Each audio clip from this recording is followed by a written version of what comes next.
back to another episode of Elephant Den. It's Ashley. And Alex. Today we're going to be talking about Akira Kurosawa's masterful work, Seven Samurai. This film came out in 1954 and it was directed by Akira Kurosawa. Together he co-wrote this screenplay with Shinobu Hashimoto and Hideo Oguni. It stars Takashi Shimura, who plays Kanbei. He's the veteran, wise samurai who gathers and leads this group of ronin to help protect the villagers. Isao Kimura, who plays Katsushiro, who is the youngest of the bunch and was born into the samurai lineage. Lastly, but not least, Toshiro Mifune, who plays Kikuchio, the outlier who by the end fulfills his honor.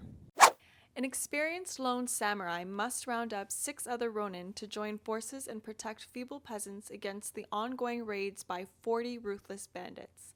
Their payment? Not for money, nor for respect, but for their self-proclaimed duty and honor. So Alex and I watched this film together. For me, it was the first time. It was actually more accessible and caught me by surprise. I just felt like it was more of a family-oriented film. It has the comedy, the emotion, the drama. Yeah, it was enjoyable. It was refreshing. Yeah, especially compared to the last watch. After watching I agree. In this film, there are 3 groups of people. You have the villagers, you have the bandits, and then you have the samurai. They all have one goal, basically, to survive. How do their dynamics and roles reflect the social construct of that time? The simple premise works so great because of exactly what you said. It's about these 3 different groups of people who have conflicting ideals and motivations, and how those interactions reflect a much more complicated conflict. We understand the bandits are attacking these villagers, taking their food, and the villagers are fed up and they need help. They can't defend themselves. What makes it interesting is not that story. It's the dynamic between the samurai and the villagers. And I love that this film goes into detail of developing these samurai characters through this journey of helping the peasants through that first story. As I understand, this film is taking place in the Sengoku period of Japan. Sengoku period. Samurai weren't always looked at as what we think of them today as very cool honorable men. And honorable. They were kind of arrogant, pompous Sleep warriors. with your woman. Yes. And the villagers themselves aren't that admirable either because they're just poor peasants.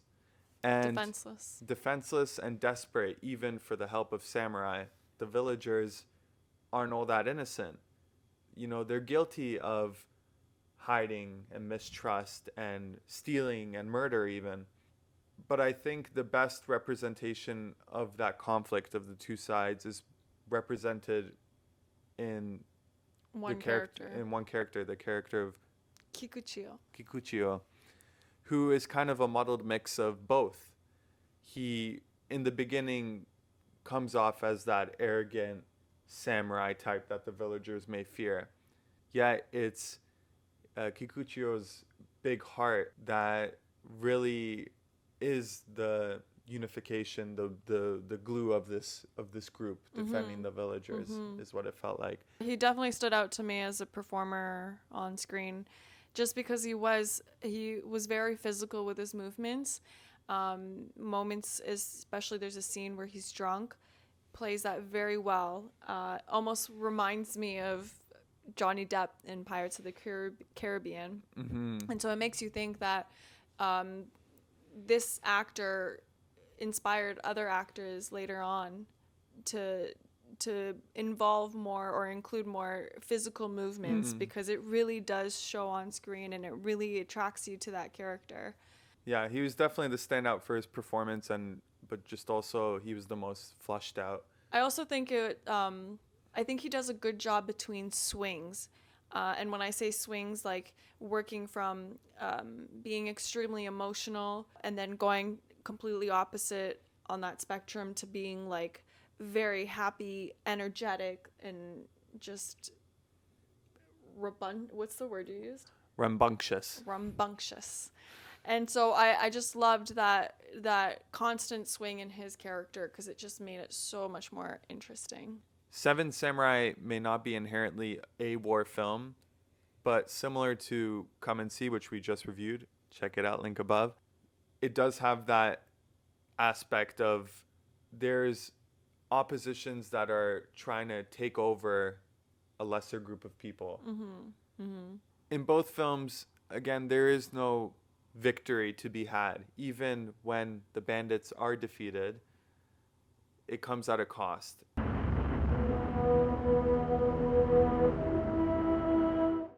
So Akira Kurosawa was largely recognized for impacting the cinema world, both in Japan and internationally. At this time, when this film came out, this was very unique in Japan. Yes.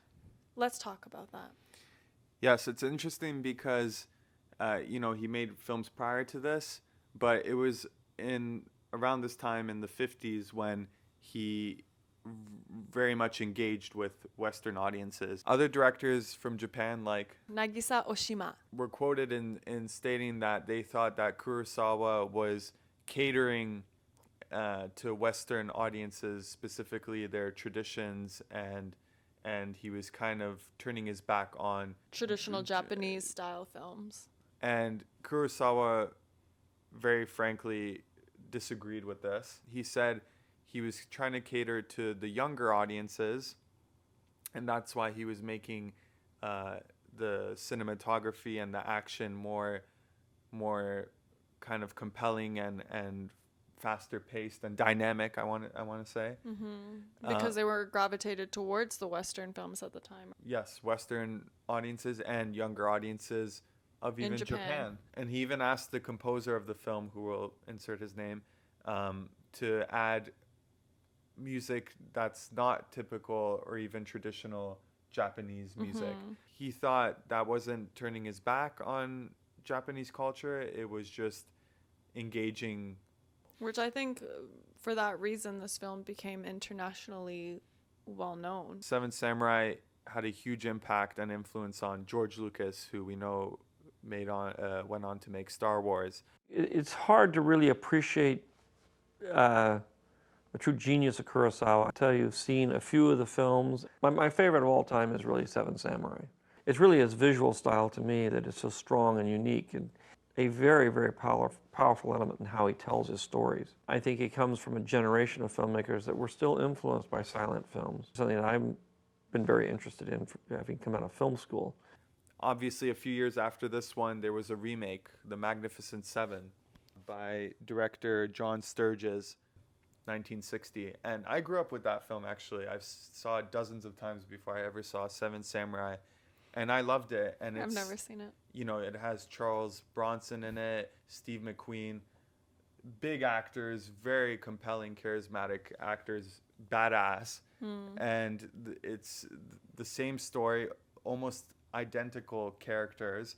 But I noticed that Seven Samurai does a far greater job in fleshing out the characters and giving more depth and more complex conflicts between the peasants and the samurai, as opposed to the villagers and the cowboys or the bounty hunters that are in Magnificent Seven. Maybe that's due to the extra runtime that the film gets, but I feel like there's more depth generally in Seven Samurai. Both are very fun to put on, but Magnificent Seven is a little more lighthearted, I'd say. Yeah, I really like how Seven Samurai, I find this director, he had organized the story and constructed the whole film so well. It's so well paced. And I could see that being an inspiration to other filmmakers in creating that rhythm throughout the film. It is that rhythm which it's in the dialogue, but it's also in the cinematography, the use of nature and the weather. There's shots where the wind is going along with the motion of a dozen characters, where Japanese films before were much more tame, as I understand. I want to shout out to Japan and the Japanese people, because I find them very, very focused on detail, and I think that makes a huge difference. It's like one of my beliefs is like if you pay attention to like really finding the details, you create a masterpiece. And I think that's all over this film. And yeah, this guy Akira Kurosawa does an amazing job in this film doing that. And I think I like to say most Japanese people are like that. They're very good with paying attention to detail. Oh yeah, that's why they tend to be they're more considerate and aware people than definitely many. I've come to know. So shout out to Japanese people. Yeah. It is no secret that this is considered one of the greatest epics of all time. Not only does it carry those heavy themes, but I love that the director was able to put some comedic choices in there. So you can enjoy it as like a family, you know, because there are some funny moments. You laugh and you cry. It's a great movie for that. Yeah, even though it takes place more or less in this village, it does feel like a kind of an adventure film with obstacles they need to overcome between each other and then the physical conflict of the bandits. And I think it makes it very compelling and fun to watch. And as well as the comedy that's sprinkled in it is just like a cherry on top. Cherry on top. It's also unique. You don't see a lot of Japan history in like internationally well-known films. So it's cool to see that. Well, that concludes everything for this episode. We hope you enjoyed it.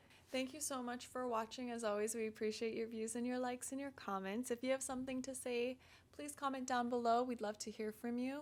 And like the video if you enjoyed it. If you haven't done so yet, please subscribe to our channel. The button is down below. And then click on the bell notification to receive notifications whenever we upload a new video. For updates and more, please follow us on Instagram. We have an Instagram account called @Ashli and Alex. You could also follow us on Letterboxd. It's not a sponsor, but we love using the app.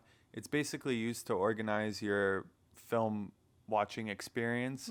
You could write a review. You could see other people's reviews and critiques on films. You could organize how you rate films in your library or films you have yet to watch and you want to make a list of that. So it's a great app. It's a really fun Letterboxd. app. Check us out. You're awesome.